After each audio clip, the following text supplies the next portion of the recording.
ഇന്നലെ റെക്കോർഡ് വർധന ഒരൊറ്റ ദിവസം കൊണ്ട്. ഇന്നിപ്പോ റെക്കോർഡ് താഴ്ചയിലേക്ക് കുതിക്കുന്നു ഒരൊറ്റ ദിവസം കൊണ്ട് തന്നെ. സ്വർണ്ണ വിലയിലുണ്ടാകുന്ന വില ചാഞ്ചാട്ടത്തെ കുറിച്ചാണ് പറഞ്ഞു വരുന്നത്. സത്യത്തിൽ വിപണിയെ പോലും അമ്പരപ്പിക്കുന്ന രീതിയിലാണ് UAE-യിലടക്കം അന്താരാഷ്ട്ര മാർക്കറ്റുകളിൽ സ്വർണ്ണ വിലയിൽ ഈ ഫ്ലക്ച്വേഷൻസ് ഉണ്ടാവുന്നത്. UAE-യിൽ ഇന്നലെ ഒരു ഗ്രാമിന് 30 ദിർഹം കണ്ടാണ് സ്വർണ്ണ വില വർദ്ധിച്ചത്. ഇന്നിപ്പോ 26 ദിർഹം കണ്ട് വില അതുപോലെ കുത്തനെ ഇടിയുന്ന ഒരു കാഴ്ചയാണ് നമ്മൾ കാണുന്നത്. ഇന്നത്തെ ഒരു വില നിലവാരം അനുസരിച്ച് 24 ക്യാരറ്റിന് ഇന്നലെ 666 ദിർഹം വരെ ഗ്രാമിന് വന്നെങ്കിൽ ഇന്നിപ്പോ 639.75 ആയിട്ട് കുറഞ്ഞിട്ടുണ്ട്. ഇനി 22 ക്യാരറ്റിലെ എപ്പോഴും പറയുന്നത് പോലെ നമ്മൾ ഈ ആഭരണങ്ങളൊക്കെ സാധാരണ വാങ്ങുന്നത് 22 ക്യാരറ്റിലാണ്.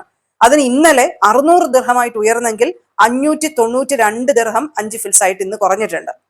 21 ക്യാരറ്റിന്റെയും മറ്റ് ക്യാരറ്റ് സ്വർണത്തിന്റെയും വില അതുപോലെ കുറഞ്ഞിട്ടുണ്ട്. 21 ക്യാരറ്റിന് 568 ദിർഹമായിട്ട് ഇപ്പൊ മാറിയിട്ടുണ്ട്. അമേരിക്കയും ഇറാനും തമ്മിലുള്ള ടെൻഷൻ അടക്കം ജിയോ പൊളിറ്റിക്കൽ ടെൻഷനുകളാണ് പ്രധാനമായും സ്വർണ്ണ വിലയിൽ പെട്ടെന്നുള്ള ഈ ഏറ്റക്കുറച്ചിലുകൾക്ക് കാരണമാകുന്നത്.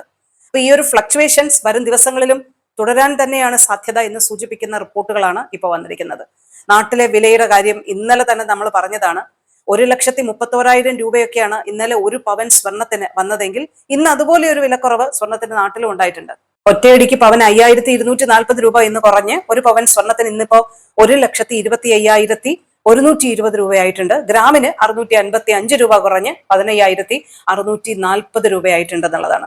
ഒരു പവൻ 1,00,000-ലധികം വിലയായതോടെ ഈ സ്വർണം സൂക്ഷിക്കുക എന്ന് പറയുന്നതും വലിയൊരു തലവേദനയാണ്. വളരെ കൃത്യമായി കാര്യമായി നിങ്ങൾ ശ്രദ്ധിച്ചില്ലെങ്കിൽ മോഷണം അടക്കമുള്ള ഒരുപാട് കാര്യങ്ങളെ നിങ്ങൾക്ക് നേരിടേണ്ടി വരും എന്നുള്ളതാണ്. ഇനിയിപ്പോ തികച്ച ലോക്കലിൽ ഇതേക്കുറിച്ച് പറയാനൊരു കാരണം കൂടിയുണ്ട്. കഴിഞ്ഞ ദിവസം പത്തനംതിട്ടയിൽ പന്തളത്ത് പ്രവാസി ദമ്പതികളുടെ വീട് കുത്തി തുറന്ന് 50 പവനിലധികം സ്വർണം മോഷ്ടിക്കുന്ന ഒരു സംഭവം ഉണ്ടായിട്ടുണ്ട്. പന്തളത്ത് കൈപ്പുഴയിൽ പ്രവാസിയായ ബിജുനാഥന്റെ വീട്ടിലാണ് ഈ മോഷണം നടന്നത്. വീട്ടിൽ ബിജുവിന്റെ അമ്മ ഓമന മാത്രമാണ് താമസം. രാത്രിയിൽ ഇവർ മൂത്ത മകന്റെ വീട്ടിലേക്ക് പോകും. പതിവ് പോലെ രാവിലെ മടങ്ങി വന്നപ്പോഴാണ് വീടിന്റെ മുൻവശത്തെ വാതിൽ തകർത്ത നിലയിൽ കാണുന്നത്. തുടർന്ന് നടത്തിയ അന്വേഷണത്തിലാണ് 50 പവൻ സ്വർണം നഷ്ടമായതായി കണ്ടെത്തിയത്. ബിജുവിന്റെ ഭാര്യയുടെ സ്വർണ്ണമാണ് ഇങ്ങനെ അലമാരയിൽ സൂക്ഷിച്ചിരുന്നത്. പന്തളം പോലീസ് കേസെടുത്ത് അന്വേഷണം ആരംഭിച്ചിട്ടുണ്ട്. ഇത്രയധികം സ്വർണം, അതും താമസമില്ലാത്ത ഒരു വീട്ടില് എന്തുകൊണ്ട് ഈ ഒരു സമയത്ത് വെച്ചു എന്നുള്ള ചോദ്യമാണ് സാധാരണക്കാർ ആദ്യം ഉന്നയിക്കുന്നത്.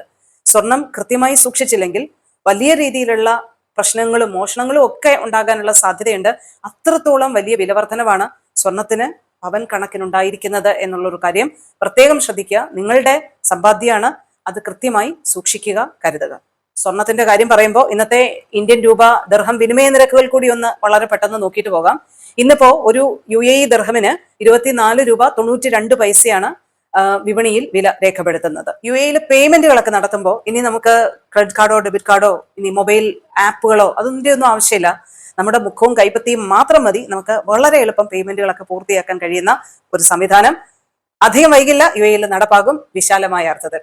ഇപ്പോൾ അതിന്റെ പരീക്ഷണാടിസ്ഥാനത്തിലുള്ള ഒരു ഇംപ്ലിമെന്റേഷൻ വന്നിട്ടുണ്ട്. UAE സെൻട്രൽ ബാങ്ക് അങ്ങനെ ഒരു സംവിധാനം കൊണ്ടുവന്നിട്ടുണ്ട്.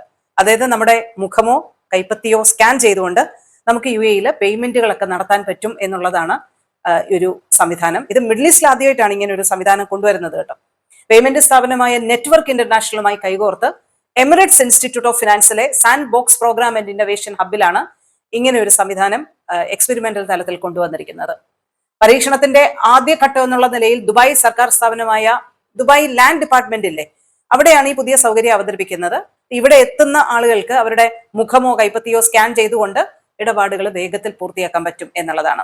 ആദ്യം പറഞ്ഞതുപോലെ ഇതിപ്പോ പരീക്ഷണാടിസ്ഥാനത്തിലാണ് ഈ ഒരു പദ്ധതി നടപ്പിലാക്കുന്നത്. ഇതിപ്പോ വിപുലമായ അർത്ഥത്തിൽ നമുക്ക് എല്ലാവർക്കും ഇങ്ങനെ ഒരു ഫേസും കൈയും ഉപയോഗിച്ച് പേയ്മെന്റുകൾ നടത്താൻ പറ്റുന്ന സംവിധാനം എങ്ങനെ കൊണ്ടുവരും എന്നത് സംബന്ധിച്ചൊരു സൂചനയൊന്നും കേന്ദ്ര ബാങ്ക് നൽകിയിട്ടില്ല. എങ്കിലും അതുമായി ബന്ധപ്പെട്ട നീക്കങ്ങൾ വളരെ സജീവമായി നടക്കുന്നു എന്നുള്ള ഒരു കാര്യമാണ് കേന്ദ്ര ബാങ്ക് പ്രധാനമായും അറിയിക്കുന്നത്.